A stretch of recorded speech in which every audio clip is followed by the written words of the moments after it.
ചട്ടിയും കലത്തിൻ്റെയും പുതിയ എപ്പിസോഡിലേക്ക് എല്ലാവർക്കും സ്വാഗതം. ഇന്ന് നമ്മൾ ഉണ്ടാക്കുന്നത് ഫിഷ് കട്ട്ലറ്റാണ്. അധികം വന്ന മീൻ വെച്ചുള്ള ഫിഷ് കട്ട്ലറ്റ്. അതിന് ഒരു ഉരുളക്കിഴങ്ങ് വേവിച്ചെടുക്കുക. അധികം വന്ന മീനെടുത്ത് അതിൻ്റെ മുള്ളൊക്കെ കളഞ്ഞ് നന്നായിട്ട് ഉടച്ചെടുക്കുക.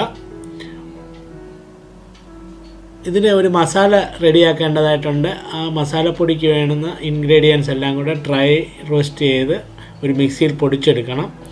ഇതിന് വേണ്ടുന്ന ഇൻഗ്രീഡിയൻസ് എല്ലാം ഞാനിവിടെ എഴുതി കാണിക്കുന്നുണ്ട്.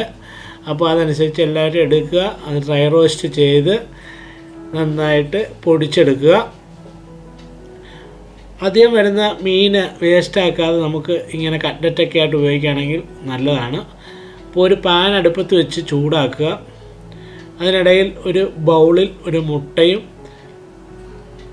കോൺഫ്ലോറും വെള്ളവും കുറച്ച് ഉപ്പും കൂടെ ചേർത്ത് ഇത് നന്നായി യോജിപ്പിച്ച് അടിച്ചു വെക്കുക. ഇത് മുക്കിയാണ് നമ്മൾ കട്ട്ലറ്റിന് ബ്രെഡ് ക്രംസ് അപ്ലൈ ചെയ്യുന്നത്.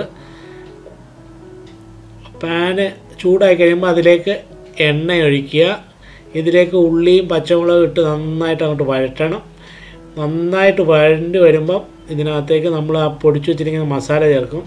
ഇതിനിടെ കിഴങ്ങ് വെന്തോന്ന് നോക്കണം. വെന്തെങ്കിൽ അത് വാങ്ങി വെച്ച് തണുക്കാൻ അനുവദിക്കുക. ഇതിനിടെ മസാല ചേർത്തിട്ട് ഉരുളക്കിഴങ്ങ് ഇതിനോടൊപ്പം നന്നായിട്ട് യോജിപ്പിക്കണം.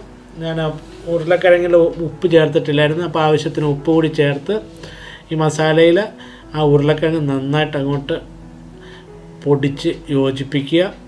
പൊടിക്കാൻ വേണ്ടി ഞാനിവിടെ ഒരു സ്പൂണാണ് ഉപയോഗിച്ചത്. പിന്നെ ഇതൊന്നുകൂടെ ഒന്ന് നല്ലതായിട്ട് സ്മാഷ് ആകാൻ വേണ്ടി നന്നായിട്ട് യോജിക്കാൻ വേണ്ടി വേറെ ഒരു ടൂളൂടെ ഞാൻ ഉപയോഗിക്കുന്നുണ്ട്. അത് കഴിഞ്ഞ ദിവസം മാർക്കറ്റിൽ പോയപ്പോൾ കിട്ടിയതാണ്. അപ്പോൾ ഇങ്ങനെ ഉടച്ച് ചേർക്കാവുന്ന സാധനങ്ങൾക്ക് വേണ്ടി നല്ലതാണ്. കപ്പയൊക്കെ നമുക്ക് പ്രിപ്പയർ ചെയ്യുമ്പോഴും ഈ ടൂള് ഇതുണ്ട്. ഇത് വെച്ചിട്ട് അങ്ങോട്ട് നന്നായിട്ട് അങ്ങോട്ട് ഉടയ്ക്കണം. നല്ല രസമാണ്. നമുക്കൊരു ഉടയ്ക്കുമ്പോഴൊരു സന്തോഷമുണ്ട്. ഒപ്പം നമ്മുടെ കൈക്കൊരു എക്സസൈസാണ്. അതേപോലെ ഈ സാധനം നന്നായിട്ട് മിക്സാവും.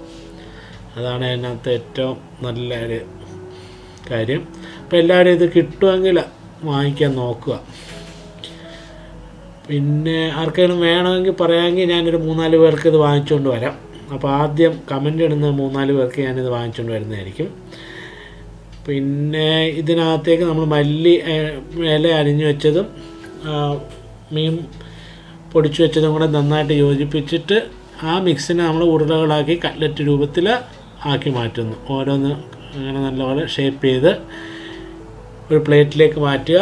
റൗണ്ട് ഷേപ്പ്, ഓവൽ ഷേപ്പ് അവരവരുടെ ഇഷ്ടം അനുസരിച്ചിട്ട് അവരുടെ മനോധർമ്മം അനുസരിച്ചിട്ട് ഉണ്ടാക്കാവുന്നതാണ്.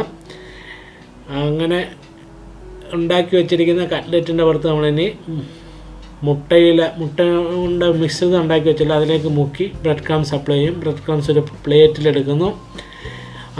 അപ്പം ഒരു പാൻ ചൂടാക്കി അതിലേക്ക് എണ്ണ ഒഴിച്ച് വെക്കുക. അത് ചൂടാകുമ്പോഴത്തേക്ക് നമുക്ക് ഈ കട്ട്ലറ്റ് റെഡിയാക്കി എടുക്കാം. ബ്രെഡ് ക്രംസൊക്കെ ഒന്ന് അപ്ലൈ ചെയ്തെടുക്കാം. മുട്ടയിൽ മുക്കുക, എന്നിട്ട് ബ്രെഡ് ക്രംസിലേക്ക് മുക്കുക. അങ്ങനെ വേണം 2 പ്രാവശ്യം ചെയ്യാവുന്നതാണ്.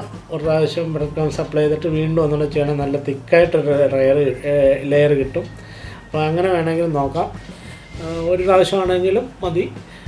അപ്പം നന്നായിട്ട് ഒന്ന് പ്രസ് ചെയ്ത് കൊടുക്കണം എനിക്ക് ബ്രെഡ് ക്രംസ്. അപ്പം നന്നായിട്ട് അതിൽ പറ്റി പിടിച്ചിരിക്കുക. അല്ലെങ്കിൽ എടുക്കുമ്പോൾ കുറച്ച് പൊടിയൊക്കെ അവിടെ ഇവിടെയൊക്കെ വീഴും.